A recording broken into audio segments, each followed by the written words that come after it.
Assalamualaikum warahmatullahi wabarakatuh. Sahabat Al-Maduri Official yang dirahmati Allah.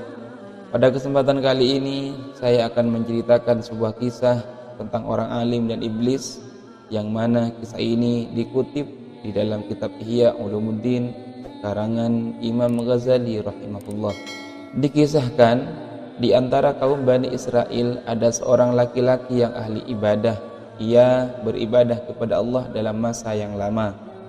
Suatu ketika datang serombongan orang ke hadapannya seraya berkata, "Ya Syekh, ada suatu kaum di antara kami di sini yang menyembah pohon bukan menyembah Allah."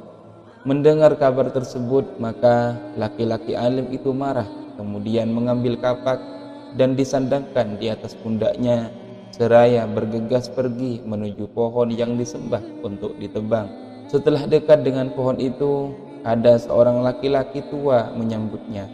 Ternyata dia itu iblis yang sedang menyamar dan berkata, "Hendak kemana engkau?" "Aku akan menebang pohon ini," jawab orang alim. "Peduli amat engkau dengan pohon ini sehingga engkau rela melepaskan waktu untuk beribadah, dan engkau meninggalkan kesibukanmu dengan dirimu dan memusatkan diri untuk selainnya," kata iblis. "Sesungguhnya ini juga termasuk ibadah," jawab orang alim.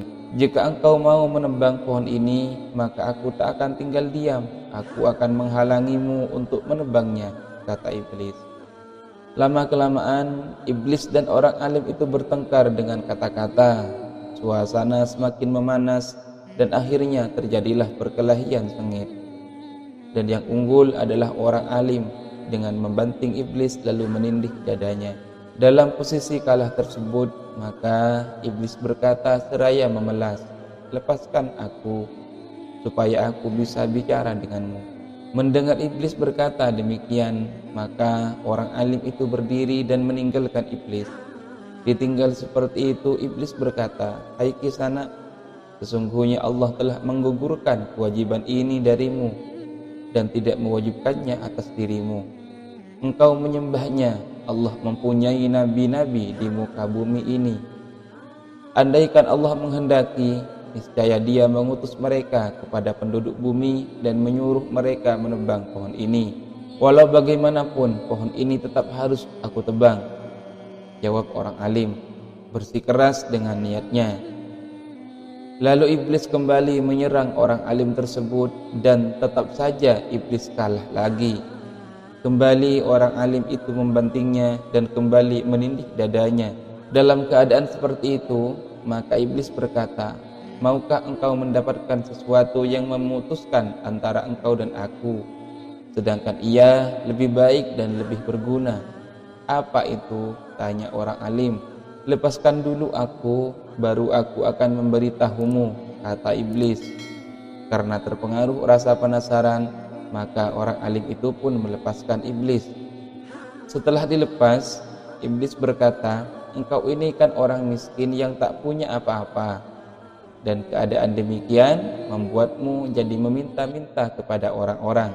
Nah, bagaimana kalau aku menawarkan agar engkau bisa merubah keadaan hidupmu sekarang, dan dijamin engkau bisa memberi bukan meminta-minta? Boleh?" jawab orang alim, mulai terpengaruh oleh tipu daya iblis. "Jangan engkau tebang pohon ini, dan gantinya aku akan menaruh di tempat tidurmu di bawah bantal 2 dinar setiap malamnya, dan itu hak engkau untuk mengambilnya tiap pagi. Dengan demikian sudah barang tentu engkau bisa mencukupi kebutuhan hidupmu dan keluargamu, dan sekaligus bisa saling berbagi dengan saudara-saudaramu. Dan hal ini lebih utama daripada engkau menebang pohon ini," kata iblis panjang lebar memperdaya dengan janji pada orang alim itu. Mendengar perkataan iblis seperti itu, orang alim terdiam sejenak, merenungkan apa yang dikatakan oleh iblis, lalu ragu-ragu dan bergumam, "Betul juga, aku ini bukan seorang nabi dan aku tidak ada kewajiban untuk menebang pohon ini, dan juga aku pun tidak durhaka jika mengurungkan rencanaku untuk menebangnya." dan apa yang dikatakan oleh orang tua ini sungguh benar adanya dan juga lebih utama dan bermanfaat. Singkat cerita, orang alim itu menyepakati perjanjian tersebut. Dia tidak jadi menebang pohon dengan syarat apa yang dijanjikan oleh iblis kepadanya harus ditepati. Dan iblis pun berjanji dan bersumpah untuk menepati apa yang dijanjikannya. Setelah itu mereka berpisah dan orang alim pun kembali ke tempat dia ibadah. Keesokan paginya orang alim itu mengangkat bantal dan benar saja terlihat 2 dinar tergeletak.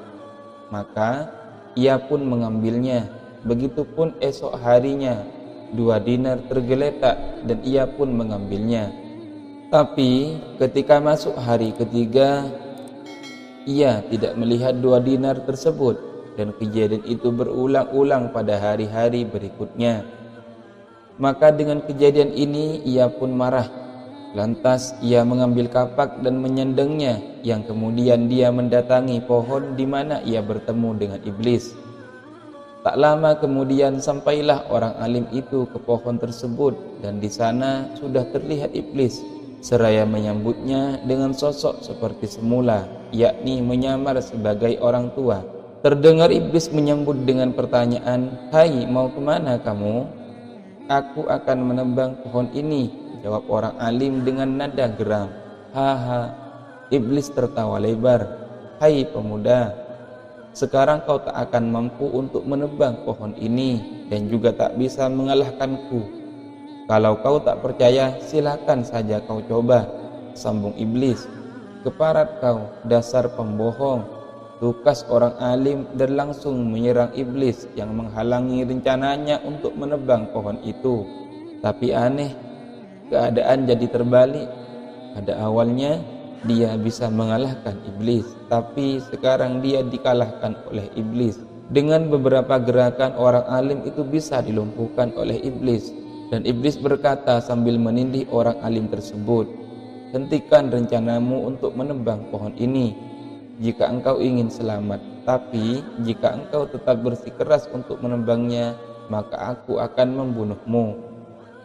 Mendengar perkataan iblis demikian, maka orang alim itu semakin geram dan berusaha untuk lepas. Namun apa daya, dia lemas kehabisan tenaga.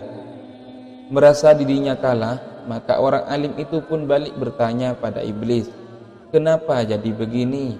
Apa yang menjadikanmu kuat? Padahal dulu waktu pertama kali aku berkelahi denganmu, dengan mudahnya aku bisa melumpuhkanmu.